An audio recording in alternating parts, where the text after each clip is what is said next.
महाभारत का अंत हो गया। द्रोण पुत्र अश्वत्थामा के द्वारा अपने बेटों को मरा देखकर सब पांडव बड़े दुखी हुए।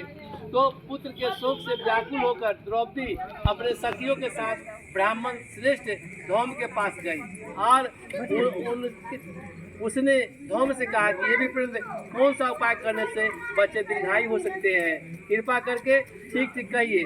धौम बोले, सतयुग में सत्य वचन बोलने वाला, सत्यचारण करने वाला समदर्शी जीमूतवाहन नाम का एक राजा था। एक बार वह अपनी स्त्री के साथ अपनी ससुराल गया और वहीं पर रहने लगा। एक दिन आधी रात के समय पुत्र के शोक से व्याकुल होकर स्त्री रोने लगी, क्योंकि वह अपने बेटे के दर्शन से निराश हो चुकी थी। उसका पुत्र मर चुका था और रोती हुई कहती थी, हाय मुझ बूढ़ी माता के सामने मेरा बेटा मरा जा रहा है। उसका रुदन सुनकर राजा जीमूतवाहन का मानो हृदय विदीर्ण हो गया। वह तत्काल उस स्त्री के पास गया और उसने पूछा कि तुम्हारा बेटा कैसे मरा है। बूढ़ी ने कहा, गरुड़ पक्षी जो है प्रतिदिन आकर गांव के बच्चे को खा जाते हैं। इस पर दयालु राजा ने कहा, हे माता, अब तुम रो मत, आनंद से बैठो, तुम्हारे बच्चे को बचाने का यत्न करता हूँ। ऐसा कहकर राजा उस स्थान पर गया जहाँ गरुड़ पक्षी जो है प्रतिदिन आके बच्चे को खाया करता था।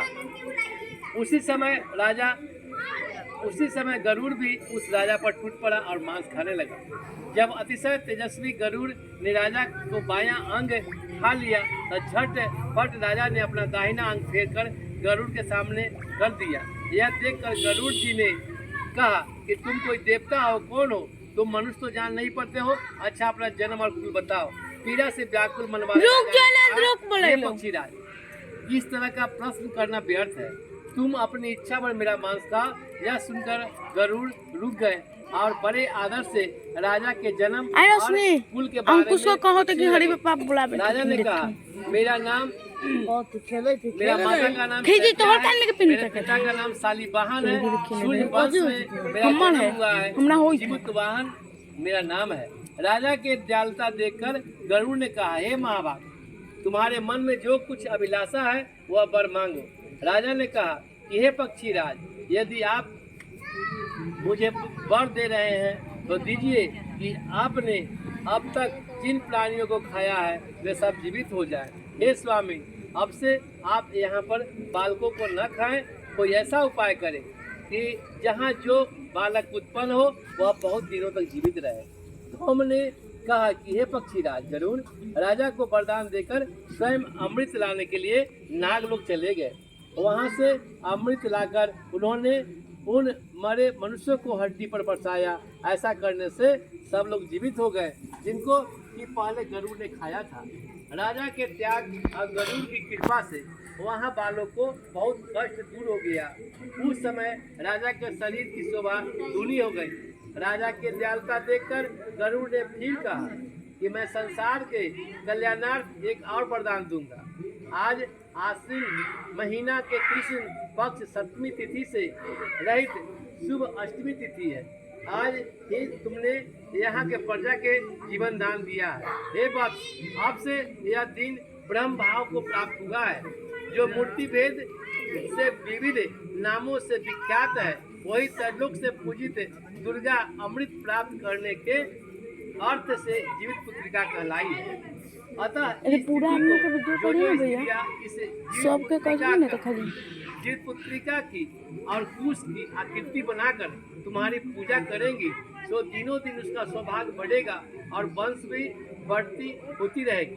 हे महाभाग, इस विषय में विचार करने की आवश्यकता नहीं है। हे राजा, सप्तमी से रहित और उद्या तिथि की अष्टमी को व्रत करें, यानी सप्तमी वृद्ध अष्टमी जिस दिन हो उस दिन व्रत न कर शुद्ध अष्टमी में व्रत करें और नवमी को पालना करें।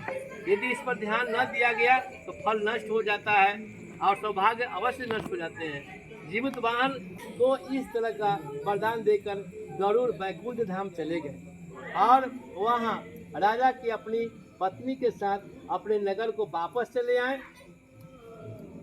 हम द्रौपदी से कहते हैं कि हे देवी, मैं यह अतिशय दुर्लभ व्रत तुमको बताया। इस व्रत को करने से बच्चे दीर्घायु होते हैं हे देवी, तुम भी पूर्वोक्त विधि से यह व्रत करो और दुर्गा जी का पूजन करो तो तुम्हें अभिलाषित फल प्राप्त होगा। मुनिराज धौम की बात सुनकर द्रौपदी के हृदय में एक प्रकार का कौतूहल लाइए ना उसे जाके रखा और ना पूर्ववासिनी अंदर स्त्रियों को बुलाकर घर में उनके साथ जैसे लेके आए यह उत्तम व्रत किया। धौम ने कहा है कि यह बैठने के लिए इसी घर में रख भी आना। किसी एक चील ने सुन लिया और अपने सखी सियारिन को बतलाया। उसके बाद पीपल वृक्ष के शाखा में बैठकर उस चील ने और उसी वृक्ष के खोडर में बैठकर सियारिन ने भी यह व्रत किया। फिर वही चिल्ली किसी उत्तम ब्राह्मण के मुंह से यह कथा सुन के आई और पीपल के खोडर में बैठी हुई अपनी सखी सियारिन को सुनाई। सियारिन ने आधी कथा सुनी थी कि उसे भूख लग गई और वह उसी समय सबसे भरे हुए कहाँ से खरीद ली है? वहाँ उसने इच्छा पर मांस का भोजन कितना किया में? और कितना में थी? खाए पिए रह गई और सवेरे हो गया। सवेरे वह गौशाला में गई और वहाँ पर गौ का दूध पिया। इस तरह नवमी को उसने पालना किया। कुछ दिन के बाद वह दोनों मर गई और अयोध्या के किसी धनी व्यापारी के घर में जन्मी। संजोग से उन दोनों का जन्म लड़की के रूप में एक ही घर में हुआ, जिसमें सियारिन ज्येष्ठ थी और चिल छोटी थी। वे दोनों बहनें सभी शुभ लक्षणों से युक्त थी, इसलिए बड़ी लड़की काशीराज के और छोटी लड़की उसके मंत्री के साथ गाढ़े पत्र अग्नि के सामने विधि पूर्वक ब्याही गई। पूर्व जन्म के कर्म फल से वह मृगनयनी रानी हुई। जिस किसी भी संतान को उत्पन्न करती थी वह मर जाती थी और पूर्व जन्म के बातों का स्मरण करने वाली मंत्री की पत्नी ने अष्ट वसुओं के तेजस्वी 8 बेटे उत्पन्न किए और सभी जीवित रहे। अपने बहन के पुत्रों को जीवित देखकर ईर्ष्यावश राजपत्नी ने अपने स्वामी से कहा कि यदि आप मुझे जीवित रखना चाहते हो तो मंत्री के सभी पुत्रों को उसी जगह भेज दो जहां मेरे बेटे गए हैं, अर्थात उसे उन्हें मार डालो। यह सुनकर राजा ने उस मंत्री के पुत्रों को मारने के लिए कई प्रकार के उद्योग किए, पर मंत्री पत्नी ने जीवित पुत्रिका का पुण्य बल से बचा लिया। एक दिन राजा ने अपने आदमियों से उन पुत्रों का सिर कटवाकर पिटारी में रखवाया और वह पिटारी उनकी माता मंत्री पत्नी के पास भेज दिया, किंतु वे 8 सिर बेशकीमती जवाहरात हो गए। भले चंगे वे 8 लड़के अपने माता के पास वापस चले आए। उनको जीवित देखकर राजपत्नी ने कहा, बड़ा विस्मय हुआ। अंत में वह मंत्री की पत्नी के पास आई और उससे पूछा कि बहन, तुमने कौन सा ऐसा पुण्य किया है जिससे बार बार मारे जाने पर भी तुम्हारे बेटे नहीं मरते हैं। इस पर मंत्री की पत्नी ने कहा, पूर्व जन्म में मैं चील थी और तुम सियारिन थी। दोनों ने व्रत किया था।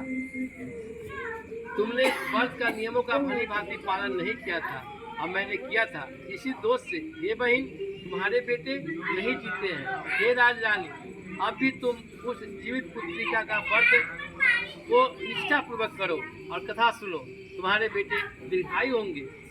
मैं तुमसे सच सच कह रही हूँ। उसके कथनानुसार रानी ने भी जीवित पुत्रिका का व्रत किया, तभी से उसके कई बेटे सुंदर दीर्घायु होकर बड़े बड़े राजा हुए। सूर्य कहते हैं कि सब प्रकार के आनंद देने वाला मैंने यह दिव्य व्रत बतलाया। स्त्रियां चिरंजीवी संतान चाहती हो तो विधि पूर्वक पूजन करे। प्रेम से बोलिए दुर्गा जी महारानी की जय, राजा जीमुत वाहन की जय, जीत पुत्रिका की जय, वीर बजरंगबली की जय, भोलेनाथ की जय। हर हर महादेव। चढ़ा दो छिपली कपूर लगाओ अपने सामने सामने रख। छिपली जो है अपना सामने रख लो, कपूर रख ले लिए छिपली सब लगे डंगर बनवाएला सब में 2000 का है। जल्दी लाओ मांगो